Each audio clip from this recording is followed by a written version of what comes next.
જય સોમનાથ, જય શ્રી કૃષ્ણ. આજે આપણે બનાવીશું મેંગો ફ્રૂટી. તેના માટે આપણે જોઈશું પાકી કેરી 6 નંગ, 1 નંગ કાચી કેરી, ખાંડ આશરે 3 વાટકી જેટલી ખાંડ હશે. હવે આપણે કેરીની સિઝન આવી છે તો આપણે મેંગો ફ્રૂટી બનાવશું. હવે આપણે સૌપ્રથમ કેરીને ધોઈ અને પછી તેના છાલ કાઢીને નાના નાના પીસ કરવાના છે.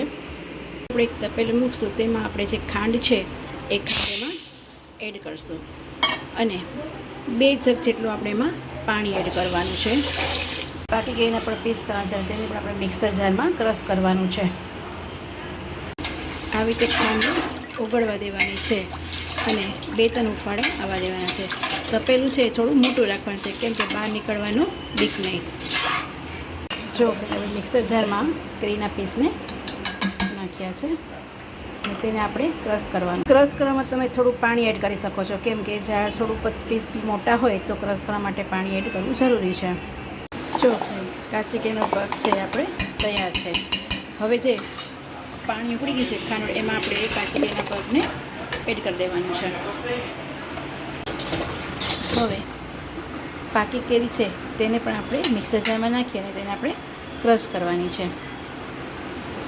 જો આપણી પાકી કેરી છે એ પણ ક્રશ થઈ ગઈ છે, તેને એકદમ ક્રશ કરવાની છે અને તેને પણ આપણે તેમાં એડ કરવાનું છે.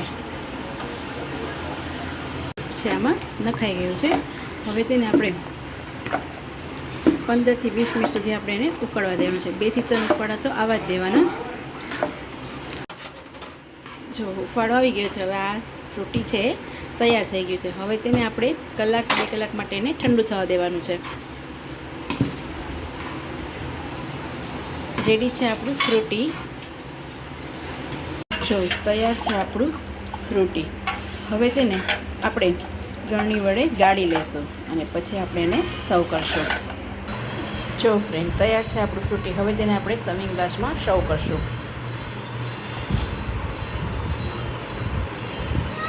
તે ટેસ્ટમાં એકદમ ખૂબ જ સારું લાગે છે. જો મીઠું લાગે તો તમે એમાં બરફ પણ એડ કરી શકો છો અને ઓછી ખાંડ પણ યુઝ કરી શકો છો. જો ફ્રેન્ડ તૈયાર છે આપણું ફ્રૂટી.